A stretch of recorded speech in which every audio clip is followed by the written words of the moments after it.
I'm sitting here early in the morning in a shirt that I wore multiple times from 4 days ago. Just grabbed it out of the dirty clothes this morning, rushed over to help the kids. It happens. Trying to determine what I'm going to do today. I have no idea. There are so many different things that we could do. So much fun to be had. I don't know what to do though. It's hard. I don't know. I'll have to decide with you here today, right now.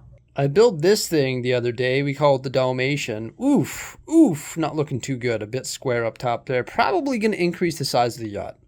I think that's the conclusion. I actually might get rid of this dock, and that will give us more space for the yacht, because then the yacht can be, I guess, sort of parked like that, maybe, giving us more space so I can pretty much make it this size. And then it'll still have the driveway probably and still be able to pull up and offload vehicles hypothetically. But I think I need to give the yacht a bigger space because originally I only wanted it to be 32 studs. So that's why I made it this size. So I didn't want it to come any further off the platform there. So I'm probably going to rebuild it using the parts from this setup here. Now the reason I didn't do that originally is because of these coral colors right here. Not a huge fan of that, and I don't know if I want to integrate those colors into the yacht. So I'll probably order maybe those pieces. I don't know. I don't know what to do with the yacht, to tell you the truth. So I for sure won't be working on that because I can't make up my mind. I'll have to give it a week maybe. Now another thing that I could do, you can see I've got some dark gray plates laid out right here, is I could tile off the top and then work on this wall here. I found some hinges that are going to allow me to do that and get that wall up to the same height. And then I could start working on this section of the second floor. Specifically right here, I plan on building a helicopter pad. So I could build a helicopter pad on 4 16 by 16 dark gray plates for right there and start working on the roof. Option number 3 is not an option. That has to be done. Cleaning up my desk. But option number 3 is truly this right here. I could build the justifier. That'd be pretty neat. Put that on the shelf with a Razor Crest or something. Option number 4 is another set done by Bricker Builds. I'm an affiliate for Bricker Builds. They have this full-size Captain America shield. And I could build that. It's over 3,000 pieces. I don't know if I have time to build that. If I do build it, I want to build it all in one go. What is this, option number 4? Yeah, I think we're on number 4. I could start working on the amusement park. Tile off this area here, fence this off, fence that off.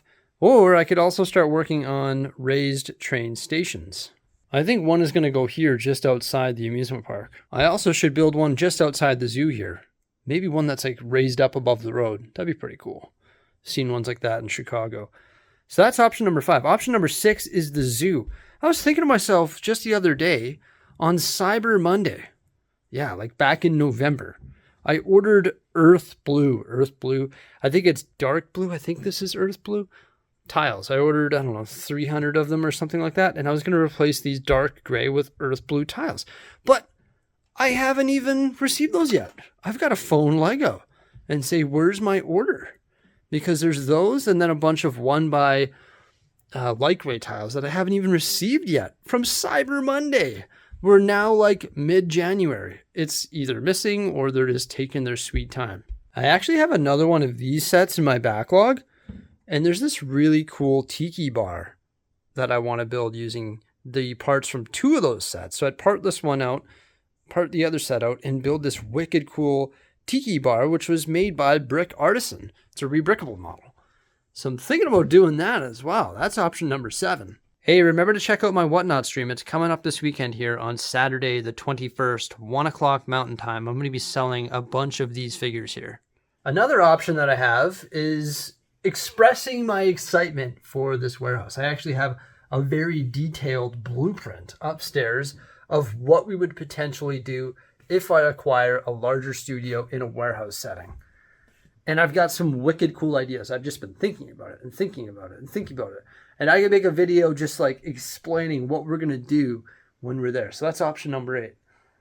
I have no idea what to do today. So many options and so little decisiveness from me. I guess I'll start my day how I always start my day, and that's clean up Brixie's mess from yesterday. Woo! You know what, though? Just for fun, let's try and place this boat. Let's remove the Dalmatian and see what a boat this size would look like. Here. It's not bad. It's pretty close to the beach, though. You're getting to the shallow water there. It just fits. But I could put a boat that size there. Probably be better because a Speed Champion's car would still pretty much fit in the back here. Let's move that. Put this here. It pretty much fit in the back, right? And then I'd have all of this here to customize.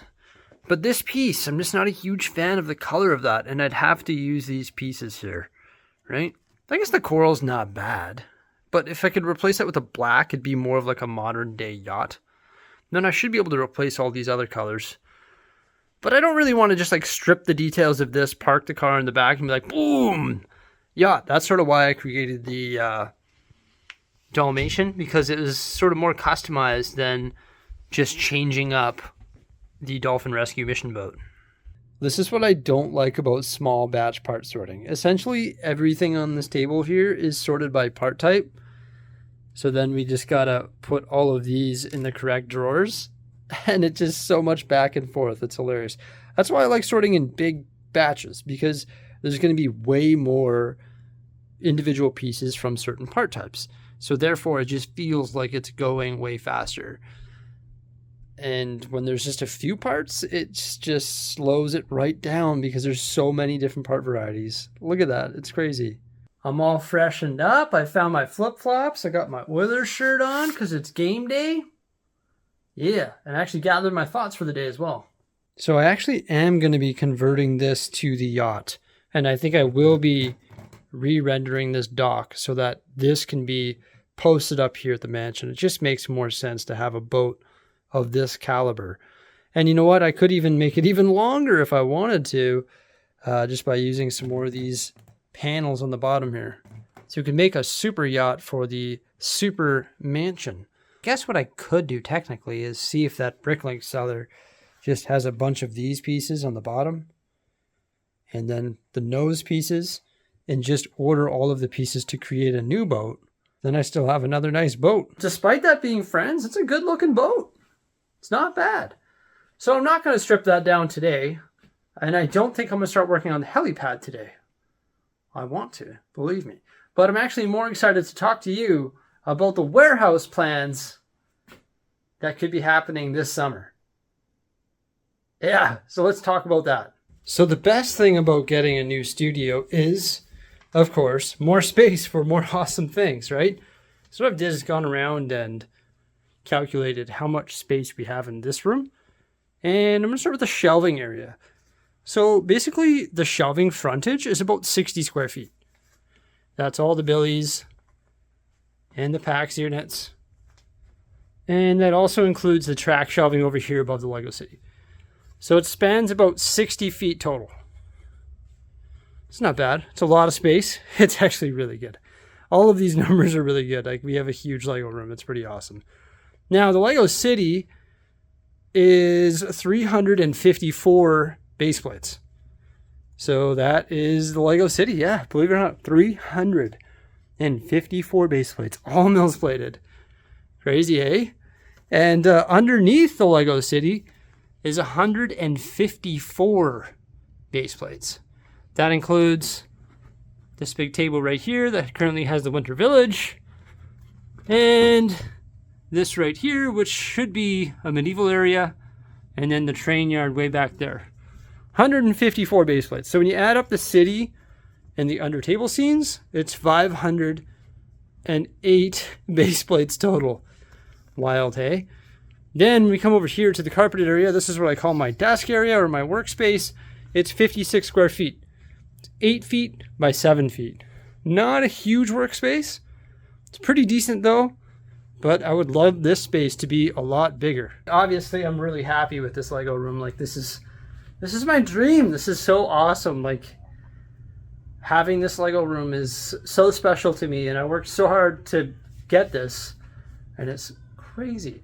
But to think that we might be moving everything out of here so we can have a nice family area with, I don't know, a little workout area and a couch and a TV and a big play area for the kids is a really nice thought as well. And you know what? I'd actually keep a workspace in-house. First off, my office upstairs where I have a computer, that would be my desk where I could edit from home.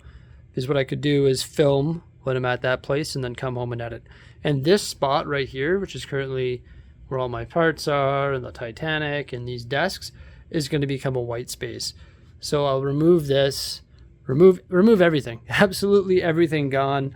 Patch all the holes that I put in the wall when I put the track shelving up, paint it all so it's just fresh white, and then I'd have a table right here, and this is going to be a straight up review space with one of my white tables where I can film reviews and work from home, potentially build Lego here, do time lapses, and just build sets and review them here at home. So I'm still able to work at home some days because I have an office upstairs for editing, and then I also have a white space right here for potentially filming reviews, because that will just give me really good flexibility so that I can work from home if I so choose.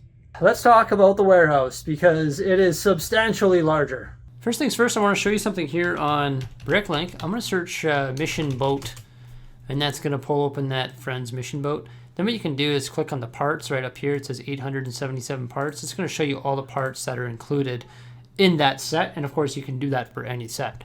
I've pulled open this part. That's that coral piece that I want to get rid of, and there's the part number. We can search that essentially on any Bricklink store, and when we search that on the store that I currently have an order with, you can see all the different colors that they have. So the white piece is going to cost about $6 Canadian. And if I don't want to part that boat out, I could order the hull here as well. Those are only about $4 as well. So I could save that rescue mission boat just by ordering the pieces necessary to build a different yacht. Just scrolling down through the white pieces here, just out of curiosity, 95227. I'm sure they must have these as well. So there you go. I can use a combination of all of those pieces to create a pretty cool looking boat. That's one thing that you can do in creating mocks is just reference instructions, right? Get all the pieces, build the base, and then build a custom interior and exterior, but just get the base of it using these pre-molded parts. That's probably what I'll do. I'll just order the pieces to build the frame of the yacht, and then I'll customize it myself.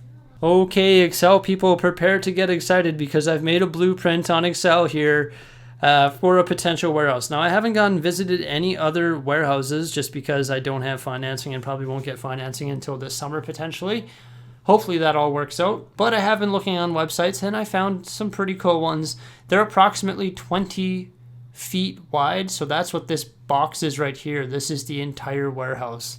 It pretty much stretches 20 feet by 65 feet. Plus there's offices that aren't included in this blueprint here. So this is the warehouse right here. The whole highlighted area, you can see I've got it all framed out there. My theory is I'd have shelving running down the side. Now, as mentioned earlier, I only have about 60 feet of shelving. So I could run shelving down the side here. You can see it goes all the way up to cell 65. That's 65 feet of shelving just on one side of the warehouse. So all of the shelving that I currently have, that includes the track shelves, could fit on one side of the warehouse, and if we really wanted to, we could expand it to the other side. Now, I don't know what the layout would actually be, but you can see I've done some tables down the center here. In the old Lego room, I had 70-inch tables. I found 70-inch tables could be reached from all sides, so I've decided to create 70-inch tables. And they'd be about 120 inches wide. How about this though? Let's talk in base plates. So each one of these tables here would be 84 base plates. It's 7 base plates deep and 12 base plates wide. And if I were to do that in a warehouse, it'd give us about 50 inches on either side. That's about 4 feet roughly, which is plenty of walking room around this city. So my theory is I'd have these tables. There'd be 7 of them. 1, 2, 3, 4, 5, 6, 7 running down the center of the warehouse. And then what I'd do is I'd create smaller ones that are 5 base plates by 4 base plates, and they would connect these large tables, and there'd be 6 of those because there'd be 1 of those between each large table. Then you can see I've got this dark border going around the entire thing.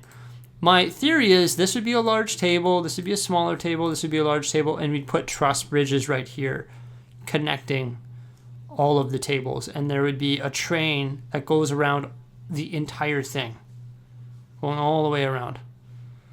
Now, this is sort of an interesting layout because it is centered in the warehouse.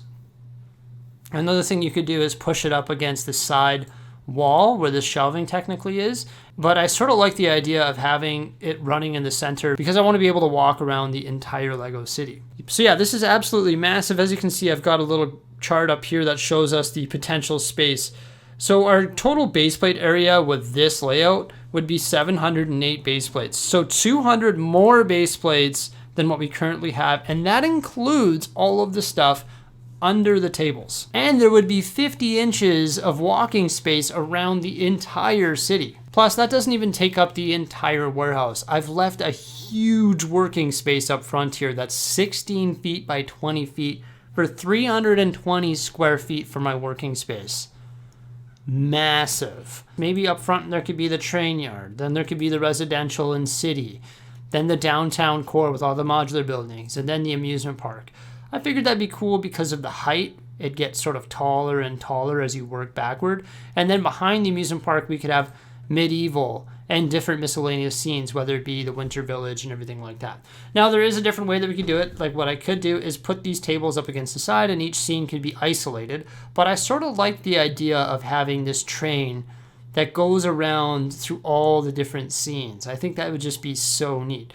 The one advantage to putting these tables up against the wall is that when you're building a large mountain or something like that, it doesn't have to have a solid back. Like, for example, my Ninjago mountain is actually hollow. For example, if we were to take this table and push it up against the sidewall here, or whatever, turn it 90 degrees and put it up against the sidewall, then if we were building a mountain, you could have it as a hollow back and you wouldn't see the hollow back. But, I mean, this is just like a rough draft, but this is sort of what I was envisioning.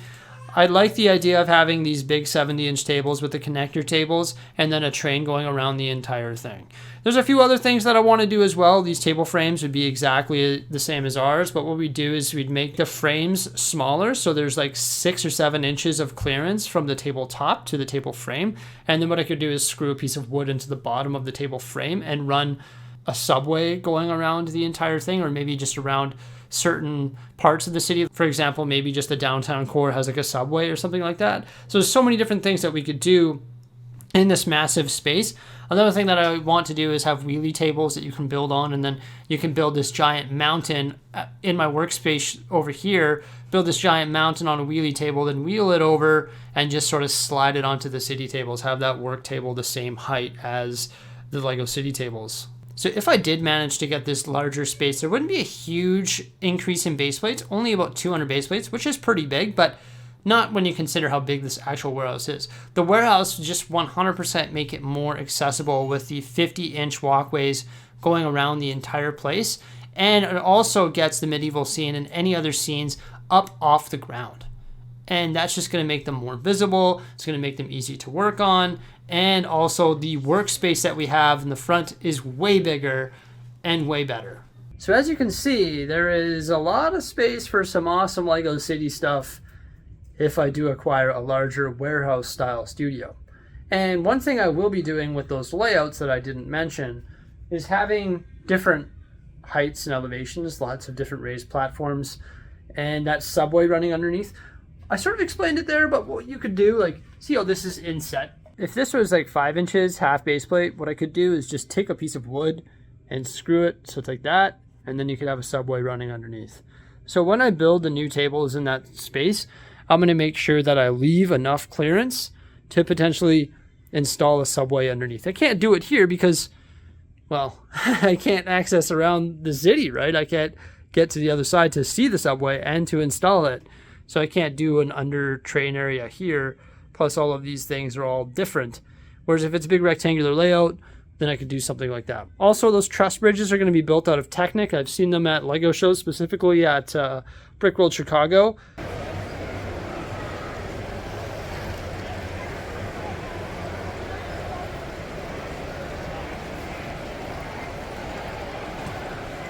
And I don't know how I would accommodate the subway there. Maybe the truss bridges will have to be like double stacked, similar to the high level bridge here in Edmonton.